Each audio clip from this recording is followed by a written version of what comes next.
What is happening, everyone? Welcome back to the channel. KG is back with a match reaction, and the game itself was boring, but of course we had a game-changing incident, didn't we? And we've seen it before. And look, I'm glad I didn't look at the schedule because I thought this was a red button game. I didn't know it was a main game. So apologies to people that do want me to do a watch long. I could have done it for this game. That's on me. I will be more careful in future and have a look. But I've got to say, it's probably a sign that I didn't do a watch along because the words that were coming out of my mouth, yeah, YouTube would have locked this channel off. It would have locked my channel off. So I'm glad I had the time to calm down. I'm sure as I'm reading the comments here, it will be heightened again.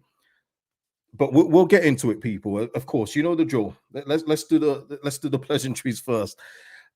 Please hit a like on the video. It is the best way to support the channel. Subscribe if you haven't subscribed, and of course drop your comments after. And thank you to John Abbott for the super thanks, and thank you to Charles, who's a new member of the channel. Memberships are in the description, and thank you for your support. Yeah, look, I can't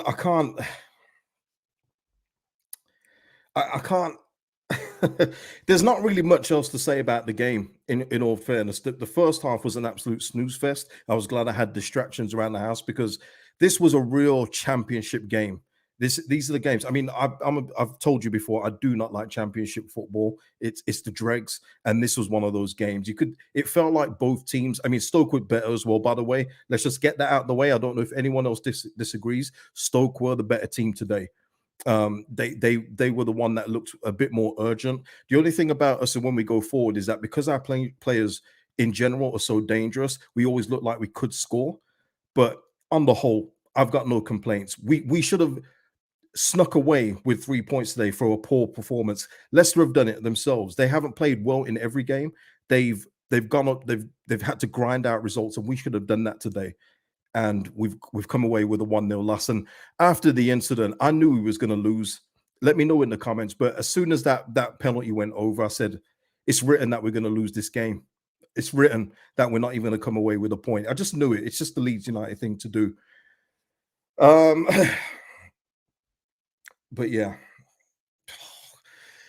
it's hard not to go there, isn't it? It's hard not to go to the obvious thing. Shall we just I mean, first of all, you know, let's not go into it yet. Let's talk about the lineup first of all. Big mistake, and unless we get some news about Somerville not being 100%, there is zero reason not to start Somerville in this game. He's on fire. He's our best attacker right now. He's in the form of his career. Keep playing the hot hand. So unless there is some kind of injury that he's had to hold and can't play the full 90 minutes, then okay, maybe. But I would still start him anyway because you saw as soon as he came on, he created a chance out of nothing. Him and Georgie linking up. It was wonderful to see, and I don't get why he didn't start today. Jaden Anthony, apart from a lovely bit of footwork, and then he put one wide, didn't do too much, and that's what you miss out with when Somerville's not playing. Somerville is, as much as people get annoyed with his ball carrying, that's what gets us up the pitch. And there was a couple times today where I can't remember who, I think it was Nanto that played it across the box, but not everyone had caught up to the play. And that's what Somerville gives you. He can hold on to the ball a bit longer to give you a bit more time to get in positions to cause an effect. And we missed that today, big time. People want to talk about Dan James. I feel we missed him too. I feel like we missed his chaos. It was all just too static. There was no energy in the first half. It was such a poor game of football overall. I think it's probably the poorest game that I can remember this season so far. Tom Gruev in midfield today. He strikes me as somebody that is just going to win the ball back, because when he got the ball and tried to pass it a couple of times, it was pretty awkward looking. I don't know if anyone else saw that. So, and maybe it's just because he hasn't played a lot of games for us, but I didn't think he looked too good in there either. And that's just going back to Somerville, because it is quite a big thing. Because when you've got a player like that in the form that he's in, it's like we've seen Archie Gray now play 3 games for England. He's now completed 2 games for us. Why couldn't we roll Somerville out again? And that's just it for me. Bowie saying Gruy was absent. He was. Luis is though saying Gruev has to get game time. Jim here wanted changes at halftime, but knew we wouldn't get that. And that's another thing, isn't it? It was flat all half. And at the moment, it's kind of gone 2-1 on this because it didn't work at Southampton. It hasn't worked at Stoke. It did work in our last game against Norwich, where he didn't make changes. So the ratio's gone against Daniel Farke in this way, where he hasn't made changes at the right time or what we would perceive at the right time. JP, I don't know. JP asking, this is a legitimate question. Why did we change a winning formula? I don't know. I know that there's going to be rest and everything else like that for players, but you've got to ride the hot hand for me. Mr. Johnson saying Farker got the starting 11 all wrong. Better when the subs introduced. Yeah, some of the subs, man. Some of the subs. Matt, let's not go back to this one. Imagine if one of the journalists asked this question, Matt. Daniel, you've seen in the last couple of games that Joel Perot just hasn't quite been involved. Do you think you'll play him a bit advanced, or he'll come back with a 20-minute answer this time? So I don't know if you want to do that. ST saying we underestimated Stoke. That's what happened. ST, I don't know if we underestimated them, but I said while I was watching the game, it just felt like we turned up just to not get fined. It seems like we just wanted to turn up, get this game out of the way, and move on to Huddersfield because I didn't sense any urgency. There was more in the second half, 100%, but the first half was just lacking for me. And going off the momentum, Stoke had a win in their last game. Let's not forget that. But going off the comeback victory that we had at Norwich, we should have been rolling today, and we was far from it. Let's have a look. Gavin saying he's turning Perot into a nothing player. The one thing I will say in regards to Joel Perot is that, yes, he had another quiet game today, but I hope we're not going to get into the territory with Joel Perot in that he's going to get taken off at 70 minutes if he hasn't scored. I wouldn't like to see that because if we do give him opportunities, I count on him way more than our other striker to get that goal. So I do hope we're not going to see this regular thing now of Joel Perot getting taken off 68, 69 minutes and then somebody else coming on. I don't want to see that happening. Jed, great point here. Stoke are up for it. First to every loose ball. We stayed in first gear all game. Yeah, and you saw Stoke getting a bit chippy as well when Dan James came on. Him and another player were having a little back and forth. But that's what you get in this league. You get players that want to show up against Leeds United. You get teams in here that want to fight for everything that they have. And I just felt we lacked a bit of that tonight. And maybe some of you disagree. I just felt that the fight wasn't there overall. You guys are all talking about the incident. Shall we just get there? Shall we just go there? Let me just see anything else in the starting lineup. It was good to see Nanto starting again. I still feel that he's getting back to match fitness, and he's going to be a vital player for us going forward. But yeah, it was nice to see that we could rotate without hurting the team too much. I just disagree with Somerville not starting in that. FIFA Cook, KG, you are right, but Bamford scores that pen, we win the game. Well, FIFA Cook, if Bamford scored that goal against Leicester, we'd probably still be in the Premier League. But if some buts don't count, absolutes do. So we can't go by if some buts, FIFA Cook. We have to talk about what has actually happened. All right, I'm afraid. And this is it. I mean, even someone in the last comments was talking about how everyone was getting on Bamford, and they said something like, why is everyone getting on Bamford? He's doing okay. I mean, okay, Kenneth, let's not wait any longer because this is part of the reason why we're not coming away with 3 points today. Now, let me see. Let me just get the super chats out the way. Lord have mercy. This is tough. I'm trying to keep composed, people. Lee Waters, thank you, Lee Waters. The Patrick Bamford show once again. Get him gone. Jason Redshaw, why for the love of God did he take that pen? Mr. P, I've had enough. Get rid of Bamford. Send him on loan. Pay up his contract. For the love of this team, get rid of. Losses on Farker. Starting 11 all wrong. And T85 said something earlier. There's an ongoing joke we've got. And if you know the Hulk Hogan creative clause thing, then you'll know what this is. But Hollywood, Hulk Bamford and his creative control clause. I saw it coming a mile off. Perot should have not come off. Yeah, but Bamford, that doesn't work for me, brother. And you know what? We've got because I did see that, and maybe you guys did too. But Beren Cross here, who's a reporter, did say Somerville wanted it because he did. I saw that too. Um, Somerville asked Strauch, who is our current default captain right now, but Bamford picked it up and wasn't having any of it. And we saw that because Bamford did this.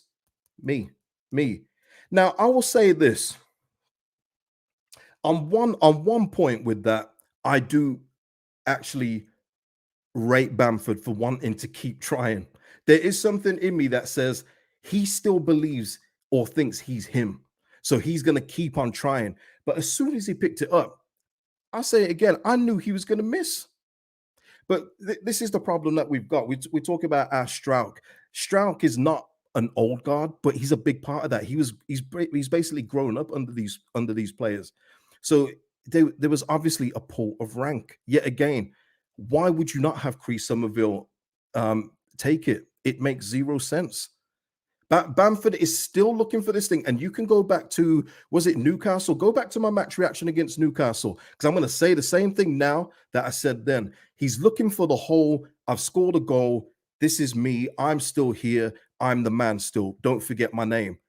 But he can't help himself. He just can't help himself. Listen.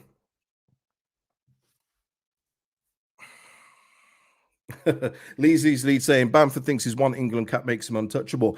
I'll say this: people always think that it's something against Bamford. Mo Salah, who is one of the best finishers on this planet, even when he goes through spells of missing penalties for Liverpool, he steps aside for other people. Now, if Mo Salah can do that, Patrick Bamford could do it. But there is ego here that no one likes to talk about because it's these people that got us promoted the first time. There is ego here and it is out of control. It's out of control. He hadn't had a touch. The penalty, by the way, good work by Jorginho Rutter. The Stoke player, I think, slipped over and fouled Bamford. You would think then Bamford's thinking, you know what? I've messed up a few times here. Let someone else take it. But he said, nah, me, I'm him. I'm him. It's just poor. And when I tell you the language that was coming out of my mouth, it would have got me banned from YouTube. It would have got me banned 100%. I just couldn't believe it. And maybe that is why I didn't do a watch long today. I always say everything happens for a reason. Maybe that's a reason. Let me get your comments. Let me get your comments about it. Steve G, it's the same people who brought us down. It's same, yep. As all people always like to point out to me, they're the ones that got us promoted, but they never like to follow that up with that. They're the same people that brought us down. It's crazy. He is getting slaughtered now. What? Yeah, side over self. Yeah. What I will say is I don't want any abuse, personal abuse at this. It's just very frustrating because yet again, this guy has helped cost us 3 points today, and we needed it. Ipswich won today, and they've got a game in hand. We're falling behind the top two. Um, let's have a look. Yeah, Matt Davis. This is another point I was going to make, but let me just take it now because Matt has touched on it. Stoke concede for fun and find it hard to score. Roll up Leeds United. Bamford runs a charity for other clubs. Yeah, I was going to mention that, and I said it in the preview. Stoke are susceptible for leaking goals, and we haven't scored one today. Maz is saying ridiculous. Give him a pen to get confidence back when you're 3-0 up. Well, Maz, if you remember in that Newcastle game, we was 1-0 up, and that second goal would have, you can't say we would have won. Newcastle could have come back and won the game. You just never know. But 2-0, it's looking like a completely different game. But then he missed, and the momentum changed, didn't it? It was crazy. But yeah, Wooly here saying Farker got absolutely everything wrong tonight. Yeah. Matt here saying KGR penalty taker should be decided on the training pitch, never on the day. We don't defend set pieces. Same goals we conceded in the last three. Set piece to the near post. We're soft. Yeah, and yeah, no fault on Pascal for the goal. That can happen to anybody. It comes off the bar, bounces off Pascal's head, and it's in. Not much you can do about that. Fair, but it is. Matt is right. It's another set piece that we just can't defend. Ziggy said earlier as well. Surely Farker takes penalty takers negligence if he's allowed Bambi to take it. Yeah, sometimes managers do allow the captains to take the penalties, but there should always be an order. There should always be an order for penalty takers. Could you imagine at Newcastle when Shearer was playing, if someone's on 2 goals and then they say and they'll get a penalty and Shearer's is there. Shearer's going to take that penalty. He doesn't care if that player's got 2 goals because he is the penalty taker, and we should have that. And it should not be Bamford. It's as simple as that. SJ44, Paddy's ego cost us minimum 1 point, 100%. Malk is saying, give Stoke their due. They blocked everything. Yeah. No, I've said it, Malk. I've said that they deserve the win today. And there's no issue with that.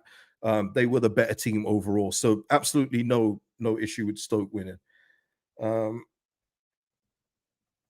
Latif is saying, KG, if I speak, I hear you. I hear you. That's what I'm saying. Someone said we don't have a Shearer. You don't need to have a Shearer. For years, Mark Noble was West Ham's penalty taker. It doesn't have to be a striker that takes them. It just has to be someone that is great at penalties. And look, Ian Hart. People always forget Ian Hart was our penalty taker. He's a left back. So you don't have to be a world-class striker. You just have to be a good penalty taker. There's different things that go into penalty. It's not just a striker. It's your nerve. It's your confidence. It's your ability to take them under pressure. You saw behind the goal again, it was like the Newcastle one. I know this sounds a lot like the Newcastle match review, but you saw fans in the crowd with their hands like this, because they knew as well. They can sing that song all they want, but they knew with that penalty, they did not want him to take it.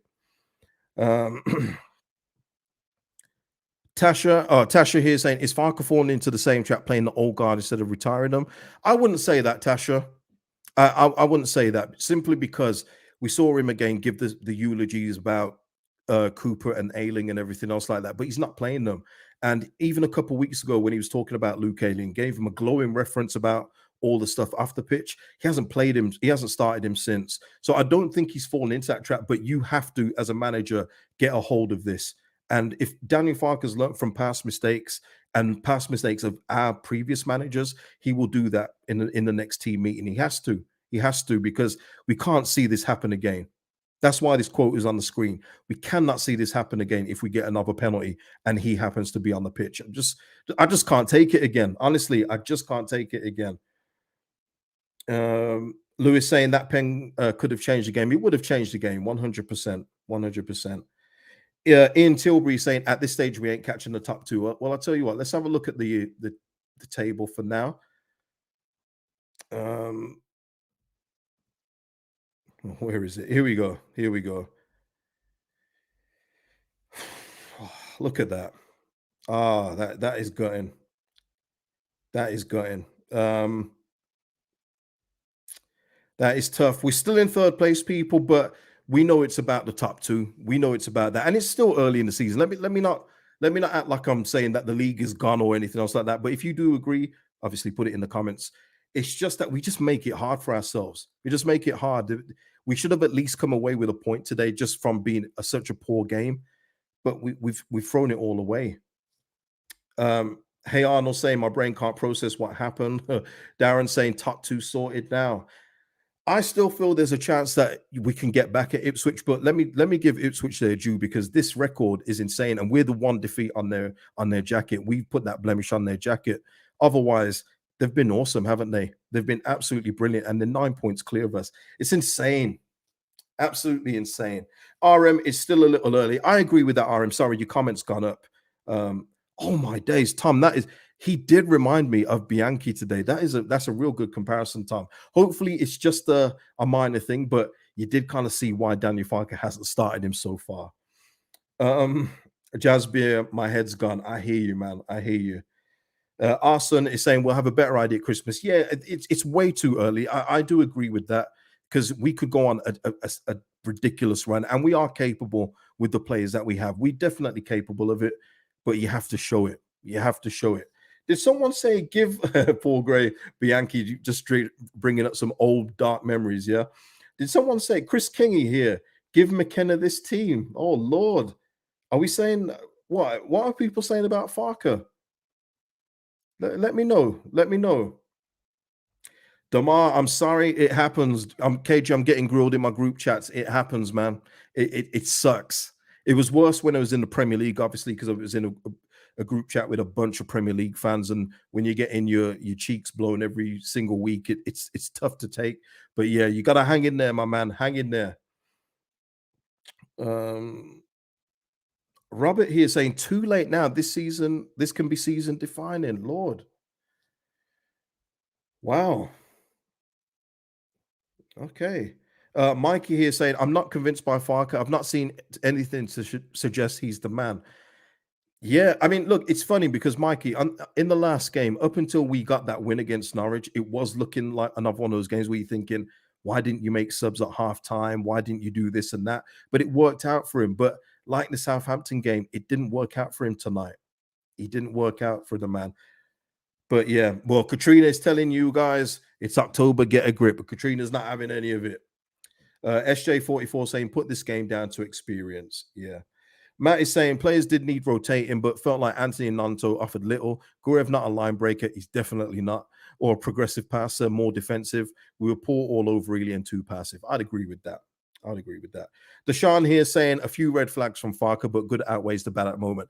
I like that, Deshaun. I'm with that because I will always say, even if I really like a manager, it doesn't mean that they're beyond question or beyond criticism. But you take more bad than good. And considering what we've had over the past year or so, God, he seems like a godsend compared to some of these guys. So I'm still going to go with him right now, but fix this penalty thing because we've seen it before. They will know we've had this before. Don't let it happen again because that is definitely all on the manager. Sam Pascal, obviously, he's our captain today, which I still think is an iffy thing. I said from the start, Ampadu is a born leader. Give that guy the armband. He's a stronger personality as well. Sorry to say, as good as Pascal is, I said it. I even said it in the preview. He still doesn't have that dog in him for me. I think Ethan Ampadu is a much stronger character, and Stroud is still, even though he's got the armband, he would have still been influenced by the old guard on the pitch. So, oh, someone saying Rutter was poor tonight. Clean sheet. Rutter was poor tonight. I thought he was one. He wasn't like he was, outstanding by any stretch of the imagination. But like Jamie says, and I was going to say this, Jamie, he was the best of a bad bunch. When our creative things did come, it came through him. He's the reason why we won that penalty in the first place. He laid a nice one on for Crescencio as soon as he came on. I thought that he was our creative spark, but I know what from the standards that he set so far, it was a poor game overall. But I didn't think he was overly bad. Yeah, Jamie adds as well. He was the only guy that made things happen. Yeah. And Matt is adding to that. Most of our creative stuff came from Rutter, 100%. Let me see. What was there? Anything else in here? Oh God! While I'm just looking, see, I doubt any quotes will have come yet. But while I'm looking, please hit a like on the video if you haven't done already. Really appreciate that, guys. No, there's no quotes as of yet. Yeah, that's a good one. Lewis here is saying Jorginho was waiting for Creed. Yeah, he seemed. I don't know, Lewis. Answer back in the chat, but it seemed like he got a bit of a boost when he saw Somerville come on the pitch, didn't he? He looked like he was moving like his natural gangly self again, wasn't he? It was quite interesting to see.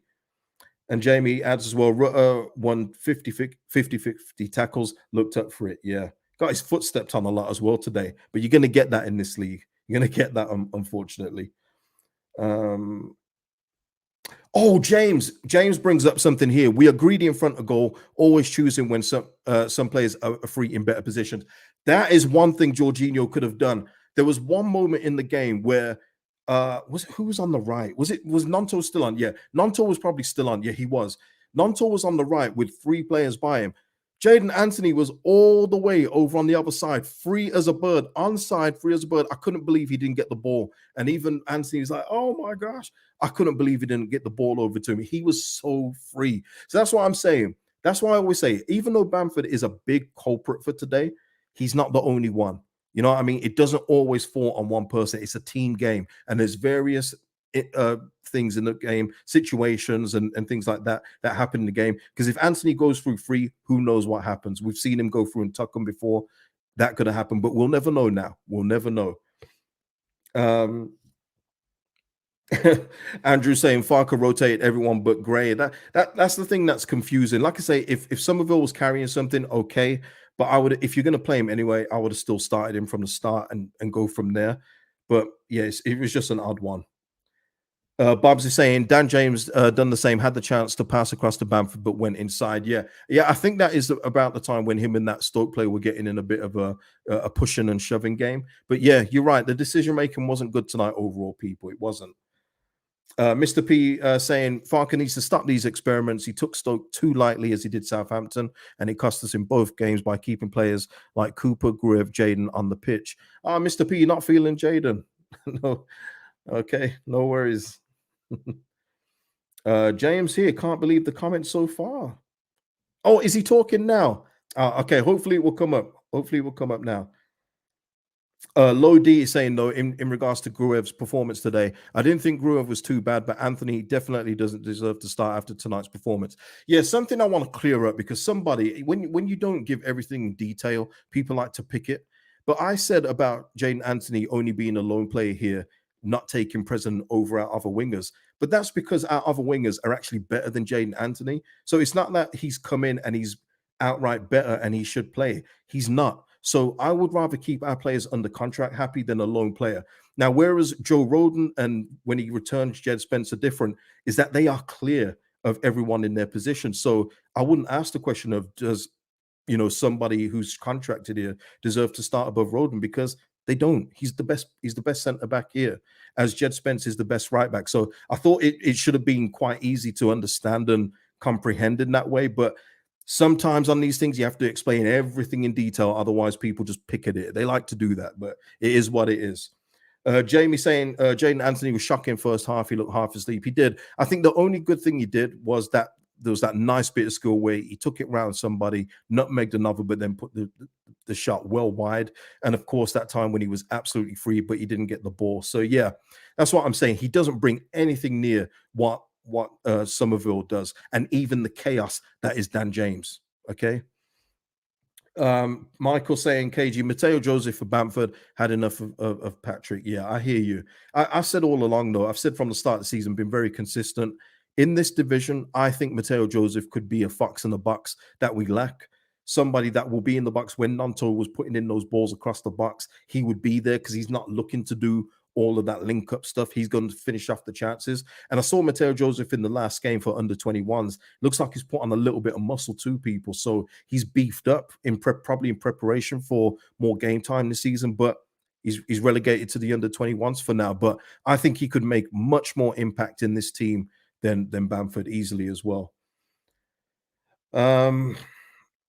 Jason, though, is not blaming anyone else, saying, got to blame Bamford. We score that, we win. I hear that. I hear that 100%. Darren here saying, changes needed to be made sooner. Everyone could see who was having a bad game. Yeah, Darren, that was the same theme against Norwich, though. But he won that one, didn't he? So you have to give him grace for that. But he didn't win this one today. And that's where it goes at his doorstep, 100%. Hazel's with me as well. I'd rather have Joseph on than Bamford. Yep, yep. He's got no track record. You actually don't know what you're going to get from Mateo Joseph, but you know that this guy loves to score goals. He knows where the goal is, and with the way that we play, our attacking input, our attacking ability, we'll create more than enough chances for this guy to stick him away, and I believe he would. I really do. Millen Chip saying, but after that skillful moment, Anthony should have passed to Rutter Cage. Yeah, I've said already. Look, all the final third stuff, the final third actions today were poor in general. They were just poor today. Nightcrawler is asking how Perkins is doing on loan. I don't know Nightcrawler, but I did read a headline. I didn't read the article, but I believe he hasn't been playing much. But there's been a reason why he hasn't been playing. I couldn't tell you. I don't know why he's not getting much game time at Oxford. I didn't read the article, so I'm not even going to guess the answer.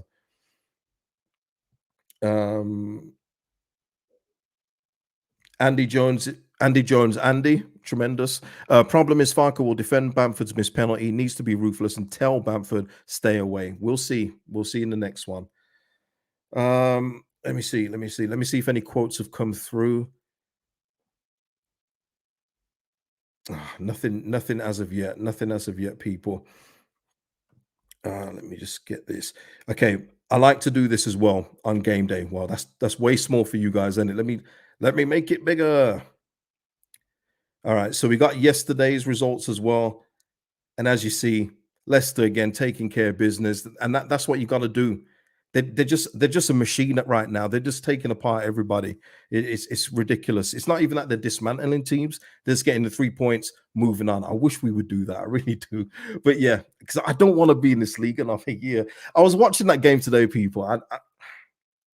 I didn't. I was watching the game today, and I just and a bit of the reason I'll be real honest with you. A bit of the reason I didn't see that we was on the main TV today is because I didn't look, and that is definitely on me, 100%. I should be better with that. But I'm just trying to get through these games one at a time because the football quality is so bad. It's so bad. But yeah, let's have a look. Adam Pope, is Popey got him? Yeah. Let me go to Popey then. Um, I'm trying though. I'm really trying with this league. I really am. Oh boy. Okay, yeah, yeah, they're coming through now. They're coming through now. I am drill. There's so many of your comments anyway. I can get to that in a bit. You guys are flooding them in, and thank you for the interaction. Seriously. Um, I am drill is saying, would you change Perot like Farker tonight? I think he was not that bad, and that he will always have a goal in him. No, I wouldn't. There was more. He was getting more touches today. I mean, these are crumbs here, but he was getting more touches in areas that are ineffective for a guy like Perot. It was more like at the halfway line and stuff like that, where he was trying to build up play. There was times where he did get free, but then he had no support up with him. But I would absolutely not take him off because if it does fall to in the box, I have confidence that he will score. His goal record at this level says that as well. So that's what I'm saying. I don't want to get into a habit where he's coming off with 20 minutes to go if he hasn't affected the game too much. Um, so Carl Tanner had something here. Carl here saying, not sad, not angry, just laughing, KG, because it's so predictable. Yeah, I hear what you're saying. In the end, it becomes like, why are we doing this all over again? But I'll tell you, at the time, I was annoyed, and I'm being polite with the word I'm saying there. I was very annoyed. So I hear you. Robert is saying in regards to Perkins Nightcrawler, same at Leeds is not good enough in training. Is that what it is? I need to read the article before I say that. But if that is the case, but what can you do? What can you do there? Um, Michael also says sub and pro for Bamford ridiculous. Yeah, no, I can't put that one up. Okay, right. Okay, let me see if I can get the quotes now, people. Uh, yeah, all right. Let's share this one here. Popey's got the quotes today. Let's see. Danny Farker speaking to Sky. The first half was scruffy and a difficult game. You have to fight your way into it. You have to use the moments to be clinical. I'm quite sure if we had scored the first goal, we win the game. I do agree with that, but the first half was all Stoke. I think did we even have a shot on target in the first half? If we did, I don't remember.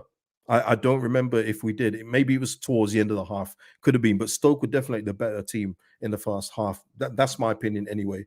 Um, Danny Farker says, have to be better in possession in the first half. In the second half, we stepped up, but we have to take our chances. On Bamford miss, he's disappointed, but he's experienced enough to get along with it. Well, yeah, it don't concern him. It don't concern Bamford though, does it? It doesn't concern him like that. Anybody that sees just the way the guy is knows that he don't really care. Like he's very nonchalant, and there's nothing wrong with that. But of course, it's not going to really concern him. But yeah, well, what can you say to that? Oh man. Yeah, Andrew, I do agree with that. And that's why I said I knew as soon as that penalty went over, I thought Stoke are going to do something here and win the game. It did seem that we had lost a bit of momentum. You saw Joe Roden as well in the replay. I don't know if anyone else caught it. Man, he looked so annoyed when that penalty went over. He turned around like, and it wasn't like a oh mate. It was like a you know the word. Um, let's have a look. Ryan here saying Bamford looks so unbothered at the end. Yeah, I mean, what I will say to that, Ryan, though, is I don't want no performative thing. You know, like when they're on the pitch and like, oh God, If anyone remembers Leon Bailey for Aston Villa, where he missed a pretty much an open goal and cost Villa some points, man, he went on social media, he was crying. I don't want none of that. I'm not, that's too much for me. But come on. Yeah, yeah, Pellegrino, yeah, did see Roden in the replay. He was miffed, absolutely miffed, absolutely fuming, man. And if you didn't see it, go and look because that's not a normal thing for a player on your own team to do. That's when you're like, nah, we've made the wrong choice there. It shouldn't have been him taking the penalty. That looks like not Joe Roden taking the penalty. It should have been Somerville, but it is. It is what it is. Pete. God. Yeah, he is. No, he is a good player, but he did too much on that one. Crying for missing an open goal. It happens, man. Chill. Let me just see. Let me just refresh the page, see if there's anything else, and then we can get out of here, people, because the game doesn't deserve this much chatter. It really doesn't. Such a poor game. Um, Yeah, you know what? I will read Alex Neil here, actually. Let me see, it's still on the page. Yep. Alex Neil, the Stoke boss. I thought it was more than a battling performance. I thought how we triggered the press was great. We got off to a lot. We got a let off with the penalty. You could see we and the fans got an energy from that. Quite clear. Making the point, it's only okay, no one cares. Yeah. Praises Leeds and how strong the bench is. Cool. But yeah, so that's where we are, people. That's where we are. And that is it. That is the match reaction now. Let's just go. Phil, why you say Phil? Hey, what is there something there? Do I need to read it? Let me check before I go. Let me give you. Let me not do you a disservice. Uh,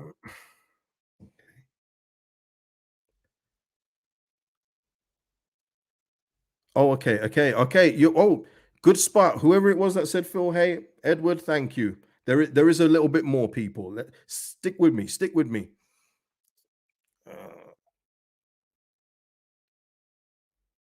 Uh, okay. So we do have a designated penalty taker. All right, I'm just trying to get the screen bigger, and then I'm coming back in. I'm coming back in. Okay, here we are. Here we are. Right. On the penalty, Farker's reaction. No, we've already read a lot of that. Yeah, brought them on themselves. Yep. Oh, Phil Hay also is talking about Somerville. Yeah. Okay, this is the main bit though. On the penalty, Farker saying, I want Perot to take it. Perot is our main taker, but it was difficult because of the substitutions. Yeah, that kind of does happen. Yeah, when you take him off. Patrick created it with a perfect movement.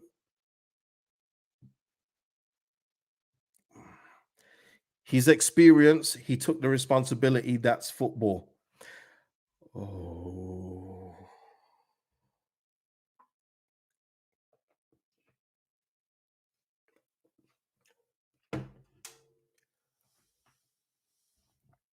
oh, okay. All we can hope on that one, people, because again, that sounds very nonchalant as well. It sounds a lot like how he used to talk at Norwich when they used to get beat a lot in the Prem. I can only hope that this is, public talking. You don't dig your players out in public. I can only hope it's that. That's just very matter of fact to me. We've lost the game today. It might not matter to those players and everything else like that because it is a job to them, which I've said many times. But no, we could have come away with something today.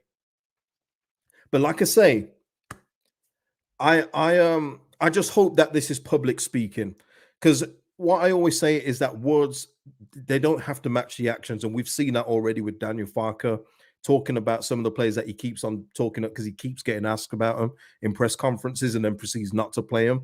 We'll see what happens next time that maybe Perot is subbed off and Bamford is on the pitch again. That's the only way we'll know. We'll only know with actions, I'm afraid, because this right here, this quote here, this is not it for me. Um, Yeah, this quote isn't it for me. That's poor. I'm afraid, but we can only hope it's because he doesn't dig his players out in public. But yeah, on that note, people, what a note to go to bed on. But I'm going. I'm going. My penguins are in the toilet as well. By the way, so it's been a tough couple days. But before I go, people, please hit a like on the video, subscribe if you haven't subscribed, and I'll see you in the match preview for the Huddersfield game, people. Peace out.